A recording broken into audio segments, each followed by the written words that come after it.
Hey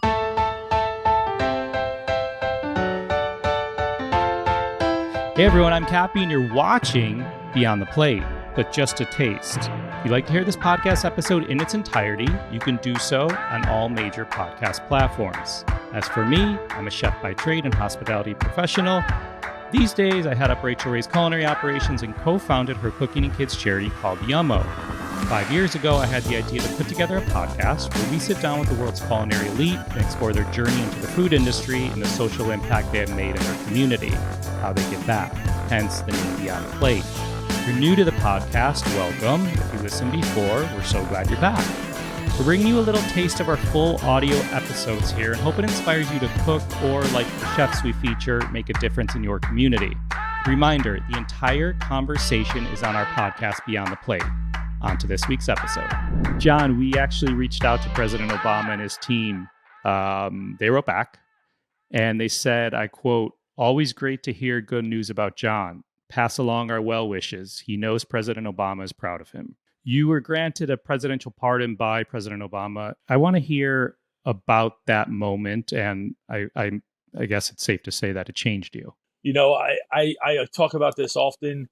You're in prison. When you're in prison, you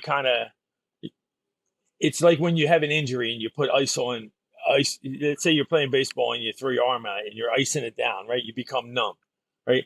Being in prison is almost like the same thing. You ice yourself down, you make yourself free of any kind of emotional reaction, or you don't let anyone close to you or kind of know what it is you're thinking or what your sensitivities are.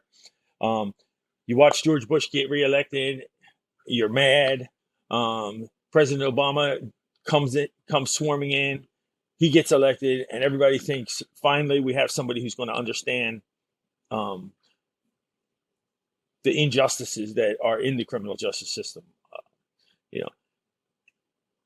His first term goes by.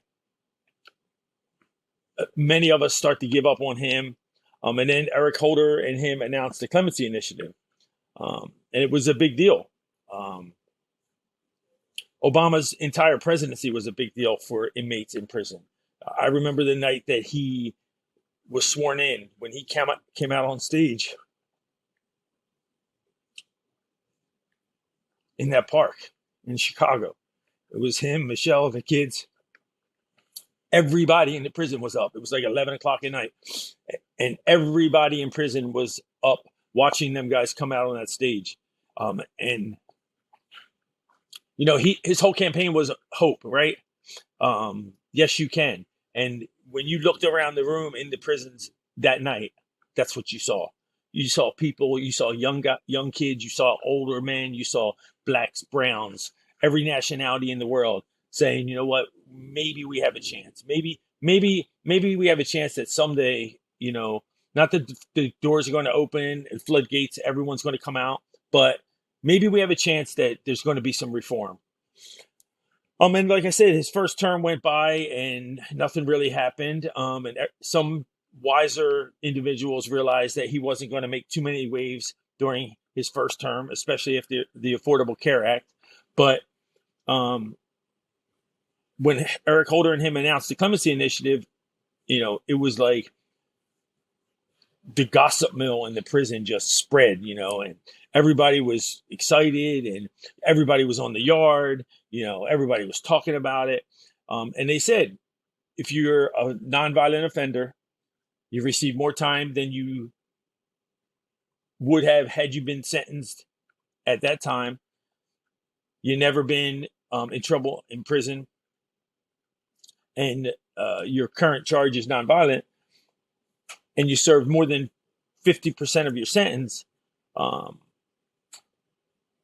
There was the Clemency Project was going to assign you an attorney. They were going to do your petition, and you would be considered as a candidate for clemency. Well, considering I argued my case all the way to the Supreme Court pro se and was denied, I was pretty much educated on preparing petitions and getting stuff together. So I did my own. I didn't wait. I wasn't waiting for no lawyer to come and do my petition. I did my own. I sent it in. went to law library every day for 3 months, and forgot about it. 2 years passed, batch after batch after batch kept coming out. Oh, Obama announces 67 clemencies today. Obama announced 99 this date. And I started to give up hope. And then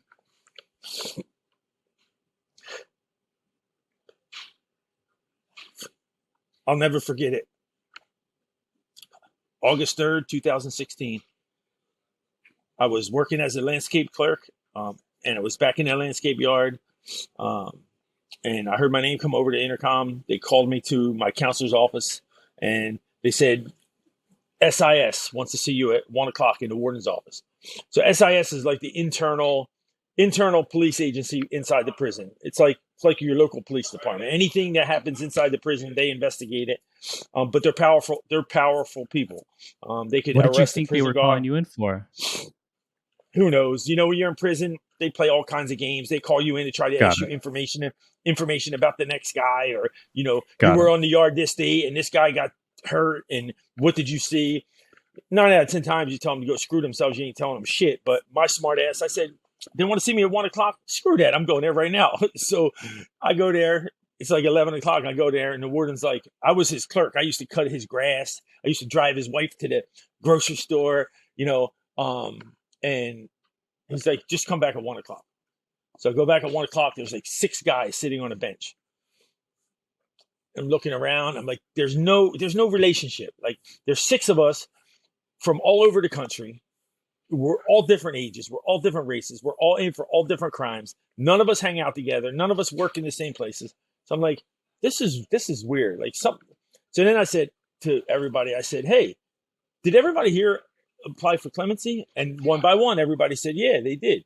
I said, well, that's what this is. I said, we're going to find out today, yes or no. So I was convinced at that point that it was either going to be a yes or a no. I didn't know what the procedure was for denying you, but in my mind, that's the only rational reason why we would all be there.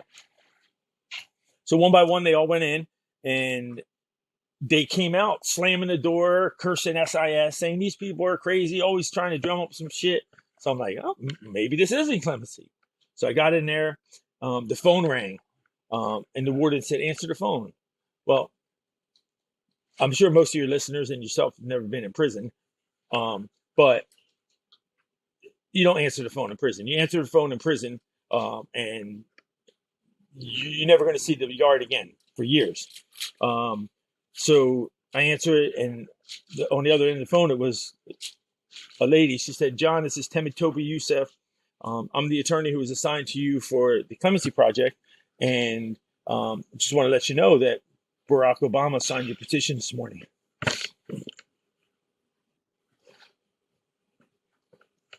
You're going home in 4 days. The emotions are still raw. Yeah. You know, you're sitting in there, you have 10, 12 years left. You know, you're trying to fool yourself into believing that you're going to have some kind of life when you get out. And they just pull that whole rug from under you, and they say you're going home in 4 days. So I got on the golf cart. I drove to the middle of the prison yard to this little area that the landscape department used to take care of. And growing up on a farm and growing vegetables and flowers and all, you know, I translated that while I was in prison, and we had this really nice courtyard. And I just sat there. I sat there for like 2 hours. I thought about my father. He passed like 7 years earlier. You know, I finally got up and I went and called my mom. I was like, you know, I'll never forget. I said, Mom, you sitting down? She's about 78 at the time. I said, you sitting down? She goes, what are you talking about? Am I sitting down? What the hell's the difference? I'm sitting down. You're always calling on some bullshit. I say, Mom, are you sitting down? I'll never forget. She said, Johnny, she said, ever since the day your father died, I only prayed for one thing. I was like, what's that, Mom? She said, all I wanted to do was see you come home one day. She said, that's all I wanted to do. She said, I knew you wouldn't let me down. So, you know, for many, it's just you're coming home from prison. But for me, it was like the start the start of a new era, a new life, and so much hatred and so much like anxiety and disgust of the whole criminal justice system for so many years. I saw so many young kids getting 10 and 20 and 30 years, kids 3-time, a life sentence in the Fed for a total of 10 pounds of marijuana. Like, and I remember walking out the door the day I went home and looking over my shoulder and seeing plenty of people. Keith, this guy from Florida who got 35 years with young kids at home, or Coop from Atlanta. And that's what's driven me all the way to today, is like, yeah, I got a break. I got to come home, but there's millions of people that come home every day in this country, and everybody slams the door in their face every day and don't give them a chance. And that's what we have to change as a society if we're ever going to solve the criminal justice problem. We have to beat them at their own game. They want inmates to go back. They want you to reoffend. They don't give you the help inside. They don't give you the help outside. Only way to beat them is make sure people don't go back. The day I left prison, the prison guard said, "We'll see you when you get back." I said, "Fuck you. You won't see me when I get back. You'll never see me again." I said, "Matter of fact, I'm going to work every day of my life to make sure every last one of you motherfuckers is unemployed." And I told him just like that. And I wish I ran across them right now.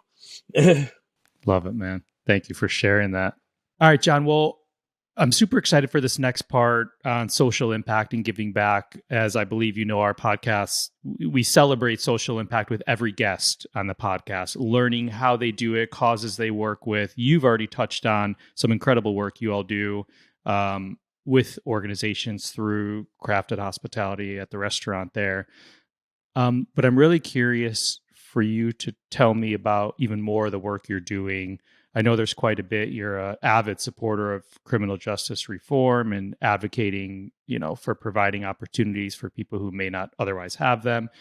So I may just shut up and let you jump in. Cold hard facts are that 77% of the people that come home from prison go back within 3 years, right?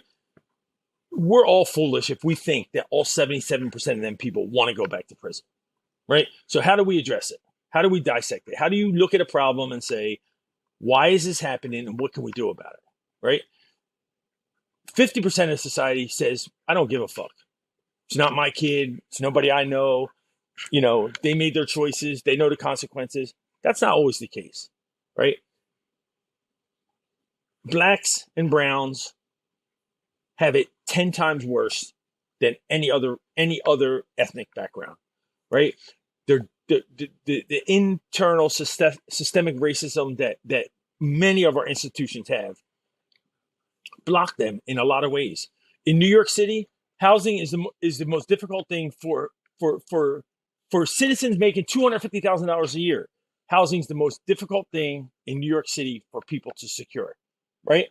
When you come home from prison and you have no income, no work record, and a criminal history, you think you're getting housing? You're not getting housing. The federal government made me go to a halfway house in New York, even though my whole family was in New Jersey. When it was my halfway house time was open, it was done, they wouldn't let me go back to New Jersey then. They were going to send me to a shelter. If it wasn't for President Obama's people, I would have went to the shelter. But they called the probation department and made them extend my halfway house time so that I could find a job, etc., and get everything done so that I could get housing. Iris Bowen from the Coming Home Project in Mount Sinai St. Luke's Hospital. Ever since I met Iris, she's always wanted to open up a 3-quarter house. She wants a facility that holds 100 people. People come home from prison. They have a place to go. If their mind's right, their goals are right, and their heart's in the right place, they come here. They get wraparound services, mental health, medical, everything they need to reintegrate back into society. They stay there for a year. You help them find housing, and it's like a bridge between prison and a residence. That's where my goals are. That is my end goal. That's what me and Iris want to get off the ground. She's going to run it. We have some other people who are on the board of Housing Works, et cetera, here in the city who are going to help us get it started. But that's really my goal for 2023. Besides that, I speak. Whoever asked me to go and speak, I try to fit it into my schedule. I spoke at Columbia University last month. I'm speaking at a basketball convention tournament in the Bronx in January. Tom and I both are going to appear on the Philadelphia Chef Conference Committee and talk about incarceration and restaurants. But what needs to happen is society needs to say, I'm not going to judge this person on their worst day, right? If all of us sat in a room, turned the lights out and say, you know what day in my life was I the worst human being that I possibly could be? And then the second question to say to themselves is, do I want everyone to think of me as that person? And I guarantee you 99% of the people who go through that process would say, hell no. But yet we do it to people that come home from prison every single day. Oh, he's an ex-con. Oh, he's an inmate. Oh, from the day you walk in prison and they start calling you an inmate, the word inmate has such negative connotation that's attached to it. It's basically you're just kicking somebody in the face every time you reference them, right? Society has to stop judging people on their worst day and start giving people opportunities, extending a hand. I said in my commencement speech at NYU, give each other the benefit of the doubt. Say to yourself, hey, that guy made a mistake. He did his time. He's home. Let's give him a chance. The more we do that, when that recidivism rate gets down to 50% or 40% or 30%, the tax windfall from that and start investing that in younger kids, we could do away with prisons. Yeah, you'll have a number of them because you'll always have the vagrants who just don't want to live up to societal norms. But if you took every 5-year-old that comes from a disadvantaged community and you make them go to a Ivy League graduation and watch people that are like them, when that 5-year-old can look at somebody graduating from Harvard or Yale or NYU and see people of their own kind becoming doctors and lawyers and think to themselves that they can do that, that should be a law. Every 5-year-old should have to go to one of these graduations and see people like themselves graduating into these professions instead of just watching, their older brothers, mothers, fathers, grandmothers go into prison. We have to come up with better policing agency or better policing activations where cops aren't seen as the bad guys. I don't blame the cops for me going to prison. I decided to sell drugs. I should have went to prison, but not for 30 years. And politicians need to have the courage to make changes. I remember speaking in front of 50 prosecutors at Yale University when I first got out. And they said, what advice can you give us to push the conversation of criminal justice reform? And I said, you need to have the courage. I said, you need to act like President Obama and have the courage to make a move, bold as it might be, because you think it's the right thing to do and not worry about what the voters are going to say. Because at the end of the day, you're elected to do the job that you think is right for everybody, not just for one side or the other side. And as people, we need to vote. We vote these people into office. If they don't, if you vote for people that don't have the same values or the same ideals as you, vote them out. We're the majority. There's more of us. There's more people who, if everybody that is sitting around complaining about the law, complaining about criminal justice injustices, if all of those people voted, there would be nobody on the other side. But they don't go out and vote. So social impact takes on many faces and many levels. But for me, I want to provide opportunities for those who come home from prison, because I don't want anyone to ever sit in that halfway house like I did and think about going to the New York City shelter program after just spending 13 years of their life in federal prison. The federal prison guards at Maxwell Air Force Base prison camp, in 13 years, couldn't figure out a way for me to come home from prison with my driver's license and social security card. And if that's not negligent, then I don't know what is. I'd like to know what their prison budget was for all those years. I'd like to know how much of that money they spent on correction officer picnics. I'd like to know how much of that money they spent on unneeded correction officer overtime. They don't care about the inmates. It's prisons have just become a way to house people like inhumane puppy mills. There's more laws to protect the puppies and the puppies that are in these puppy mills than there are for our young kids that are being sent away to prison for all this time. Thanks for watching and listening to Beyond the Plate. I hope you enjoyed a little taste of this episode. If you'd like to hear this podcast episode in its entirety, you can do so on all major podcast platforms. I'm Cappy, and remember, there are never too many cooks in the kitchen.